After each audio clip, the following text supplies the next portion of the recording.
about? Are you more concerned about your reputation? Or are you more concerned about your character? Before you even attempt to answer this question to yourself, what is your reputation?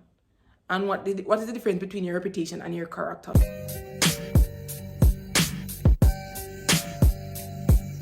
Hi everyone, welcome back to my channel, Life of a Caribbean Nurse. In case you hear me people in my background, don't pay no mind, yeah. Anyways, so I know that I have not been so present on my channel in the last few weeks, but I am telling you it's a bit much, sometimes, because being a nurse by itself in Jamaica is very draining, and then keeping up with that channel is the next thing. Even though I really like doing it, so it's not a matter of not like doing it, but it takes a lot of time and energy, to be very honest with you all. Today I want to talk to you guys about things that we might deem as being simple, or we might tell ourselves, say everybody should know it, right? Simple courtesy, simple manners, simple things that we'd have feel that our parents, would have taught us or would have learned in school, or etc, etc. I initially intended to do this video as a duet, but I am just going to ask you some question, and I just want you guys to basically do some internal reflection or some internal thinking, and really just be honest with yourself. Let's all be honest with ourselves, because none of us, we're not one perfect man walking this earth right now. We're all just individuals trying to be better, or striving rather to be better as each day pass by, right? And every time we learn a mistake, it's always a point or something that we can learn from too. Every time we make a mistake, rather, it's always something that we can learn from or become better at. So you put on a pair of shoes, you put them on wrong, so the right foot is on the left foot is on the right, you fall on the ground.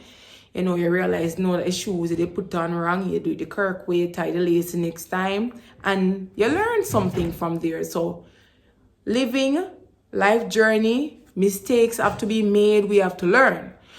What I want to talk about rather is simple courtesies that I think we should have learned, or we should know, or some things that just pass us by in life. We really don't know it. All right. So I'm going to label this one as food for thoughts. All right. Food for thoughts. So it might sound simple, but just really listen, guys. What are we more, or what are you more concerned about? Are you more concerned about your reputation? Or are you more concerned about your character? Before you even attempt to answer this question to yourself, what is your reputation? And what is the difference between your reputation and your character? Let me say that. And what are you more concerned about? Your reputation now is basically how other people uphold you, how other people see you. When they speak about you, what they'll have to say about you. Your character now is who you as an individual you are. So are you more concerned with how you're seen by others, or are you more concerned about who you are as an individual, the character that you are, the person that you are? Most people might have a look and say, boy, my character come first, because I'm not really busy with nobody think. But in a day, if, people have bad things to say about her, people have things to say like, I don't like how Jason stay, I don't like how Jackie stay, because she always does that, she always that, right? Even though your reputation does affect, a lot of individual viewpoint on you, but in idea, I feel, me personally, I feel like your character values more, because it's who you truly are. Because you can put on a charade out there for persons, show them a persona that you want them to see, and that's really not who you are. That's just a rep that you're out there, you put the front that you put on. But now your character is who, whether or not they catch a day, night, or evening, or catch you in a subconscious state, that's the side of you that they will be seeing. Right? So I believe that though it's easy to put on a show many times, because a lot of us put on a mask for different reasons or different things that are going on in our life, and we don't want other individuals to know, or we don't want it to be evident to the crowd that things are happening that we don't really have any control over, so we put on that mask. But at the end of the day, your character values more because that's who you truly are. That's who they will find you to be in a subconscious state. That's who you are. So ensure that even though your reputation might look like it nice, ensure that your character is even nicer or better.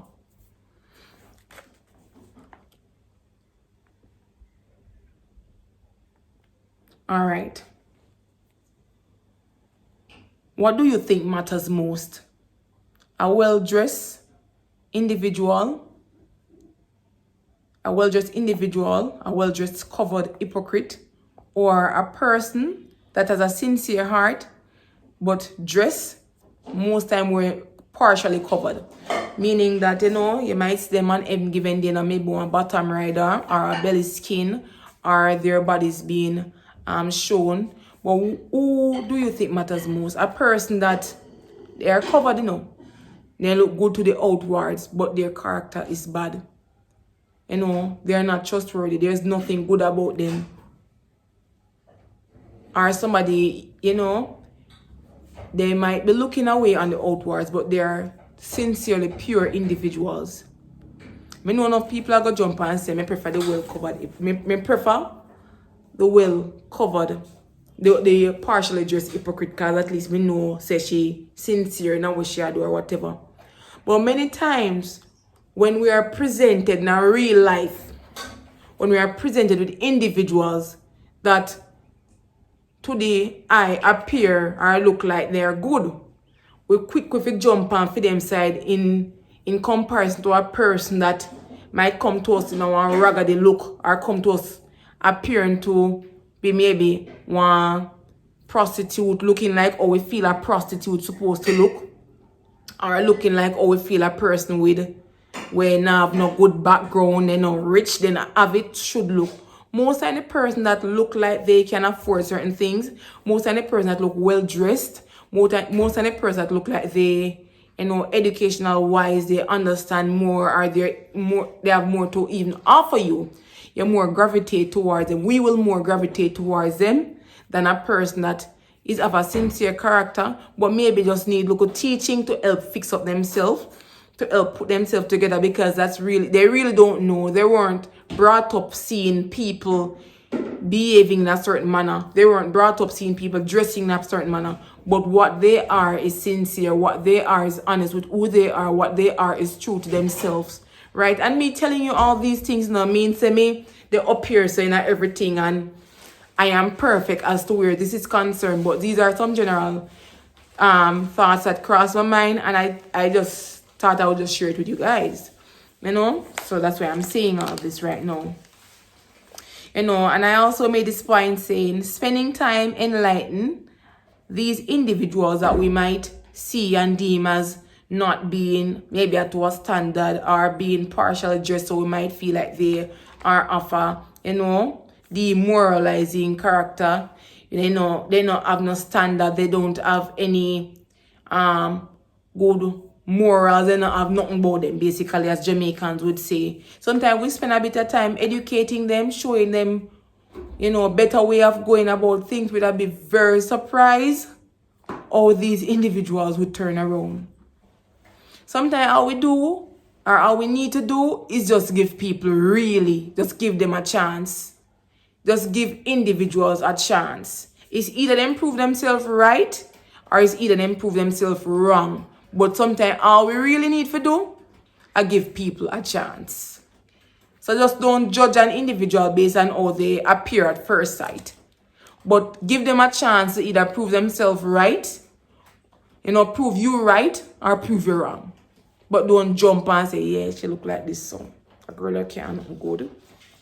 Give them a chance. All right, support. What does it mean to support? When I wrote this, like the word support, and I started thinking to myself, what does it mean to support? I literally draft my dictionary. You know why I draft my dictionary? Because at the end of the day, sometimes we feel like we're supportive or we're doing our most for an individual, and we really not doing nothing for them. We're really not supportive. right? So I saw the dictionary definition of what support really is. You know, me now, I'm going to say according to the Oxford Dictionary of such and such, I'm going to still with the say support is, so just work with it. All right. All right, so what is support? Bearing all parts of a weight or some of it. So sometimes the weights that you're bearing is not like a physical weight, you know, but sometimes mental. Sometimes it's just a person having an idea and they just want you to listen. It's just a person having a plan for the something and they just want, like, they know you have the finances, can help them, and they just want $1 from you with the hope that when it mature, they can give you back the $1. Support come in many ways. But at the end of the day, I feel like many of us, have a very skewed definition of support. And because of this, many times, persons that are around us or person or individuals that need support, not get it. And sometimes because we generally just have bad mind and stay one way, we feel like, say, if we help a person to an extent, them are go on good, and we can't bear the thoughts of them behaving good or doing good in life, we just not help them even when we can. Simple like that. So guys, let's just, in any way at all, we can be supportive. If I even just tell the person, say, yes, Mary, you can do it. Yes, Susan, you can do it. Yes, Jacette, you can do it. Yes, Jacqueline, you can do it. If it's even just to offer a good word, just tell them something that you know, I got at least give them the faith in what they are doing. You know, give them the drive to continue to do what they are doing. Sometimes all they need is to just say, girl, or my youth, go and go do it again. You're going to make it. And when you tell them that one word, they're frightened to see your Jason and Suzette go and good. I don't know why I like use words Suzette when I'm referring to characters. And you know, I don't know any Suzette personally. It's sad. Maybe I need to know one. I always use the Suzette character. You realize? Maybe it's just, I don't know. What do you think is most important? Listen, you know. Jim have lost some obvious weight. Sarah is in a disagreement with something that Jim did or maybe something that Jim said. Right? We see that Jim lose weight. Sarah is in disagreement. They might be arguing. They might cuss. In a Jamaican terminology, they might cuss. Right? What do you think would be the best response? You and Jim in a disagreement. At the point, he might say some hurtful things to you. You might say some hurtful things to him. You know, what first thing come to your mind? All right, Jim says something. It hurt your feelings. You know what? I go just low Jim. I go malice him. I'm not talking to Jim because I realize that Jim did want one chance to diss me and he get a chance to diss me now and disrespect me. So I'm not talking with Jim. I done me and Jim relationship done. Jim have one look of business. Me da buy 2 bag juice from Jim. Me not buy no bag juice in shop. Me pass Jim shop and now go down the road. Go and buy bag juice and from Suzette because I say me malice Jim and done with Jim. You know? So what would be the best response, you know? That when you just tell if you just malice him and cut him off, done with him, have nothing to do with him. He have any look of business that either plan to support him, nobody support him, none at all.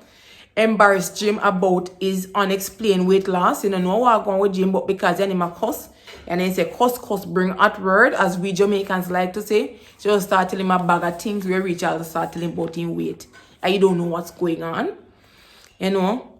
Malice him overall. You're not gonna carry the cussing no further, but you just malice him and you never say a word to him after that. It just done. You know?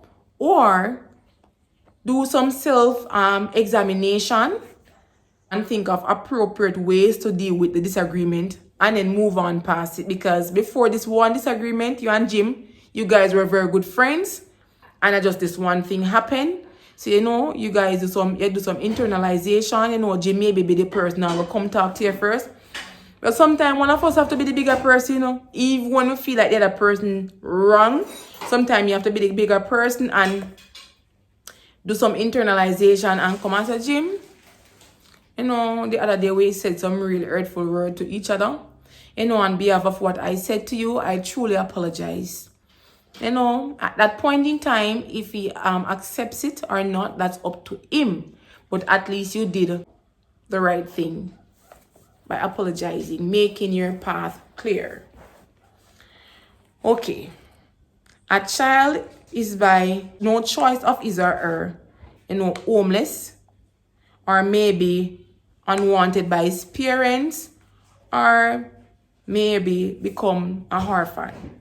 So his parents him dead. If the parents are dead, maybe the child is homeless. Or if the child not homeless, the parents just don't want him. And therefore the child did with them nothing now go on. So that child maybe end up in a foster home. That child maybe end up in a government facility. That child maybe be somewhere where he or she does not want to be. What's the best response? By the person that decides no, that they're going to take this child into their home. Let me tell you something before I give you a response and I choose. You see, when the Spirit of God gives you an opportunity to prove yourself to God, not the child, to prove yourself to God, because we're all servants for Jehovah.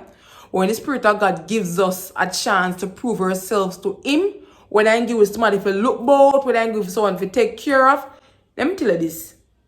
Be grateful for that opportunity and help whomever He puts before you to help. Do your best for them. So I'm going to read out the response. Spend your days reminding the child now how lucky he or she is to have been accepted in your home. So make them know you spend the days that tell them, oh, they're blessed because then they're not good yard, their mother didn't want them. Is that something that you think you should do? Or I'm just giving a two plain response. Seek help for the child that might need counseling from the trauma, anxiety, or other social and emotional issues that this child might be facing based on what happened to her or him while he is now living with maybe a total stranger, or sometimes you're a family. So you feel like best thing for you to do. Let me read it. Me say it back in a part one. You feel it's best for you to remind the child, say, look, you're blessed. Say, me take you up on my yard, your mother name want, your mama never want you, your father never want you. So me take you up on my yard, so you better give God thanks. You're lucky you're there, me have to take you, nobody name want you. Do you think that's something good to do?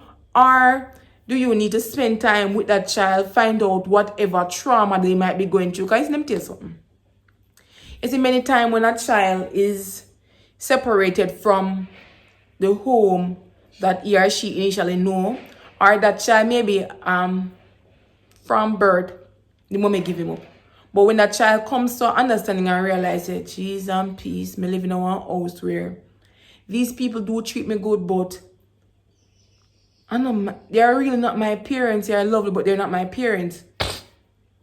A certain level of stress sometimes takes them. They get anxious. They might find certain level of trauma start come on to them because they're constantly wondering why they were not needed by their parents. They're constantly wondering why they have to be the one that basically end up in a orphanage, the one where end up mother, fatherless. Basically, thoughts cross their minds, and you might find sometimes they maybe even try kill themselves, attempt suicide and stuff like that. So many times when you have a child like this within your home, even when they're not verbalizing it, it's good when you spend a bit of time talking to them, or you can just carry them for counseling. Give them a space where they can feel comfortable enough to discuss how they are feeling, because it is very important, right? Mental health, guys, it really does matter. All right. This last one, no. Godliness is not just a mere reflection of our speech, but what we are willing to do or what we are not willing to do for other people. So godliness, or being godly, is not just a reflection of what you will say to an individual. God bless you. The Spirit of God bless you with this. But what are you as the individual willing to do to this for this individual that they realize is in need? What are you willing to do for them to see the Spirit of God light shining through you to them? Godliness is action-based. So being godly, that means you have to go do things. So now I go just get up and say, boy, Suzette, I go pray for you. I see situation where, and I am going to be praying for you. Otherwise, from telling them that you can pray for them if Suzette need a shoes, I have 10 shoes on their bed. It makes no sense you come and give testimonies Sunday after Sunday, Monday after Monday about all these things that you have managed to acquire through the help of God. When a church brother or church sister is in need of one pair of shoes and you cannot give it to them. Godliness does not mean that, look here, a person is going to come to your church and because they're not able to dress like you, because they're not able to wear all this skirt and the long shirt, and then you're not natural and tall, so might be they have a look braid because they have one look inferior complex about their ear that are gonna make you put them at one side because they don't look like you. So their level of godliness not up to you. It's not, just not speech that are good things, it's action based. So sometimes more than what you say to an individual, what matters most is your action towards that individual. So remember that.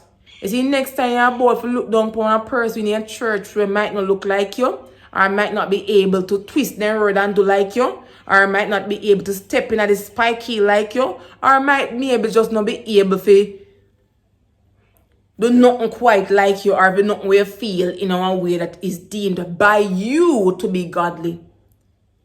Show them, teach them. Let them know through your action that you care. Let them see through your action God. Remember that godliness is not only a speech, it is action based. Okay?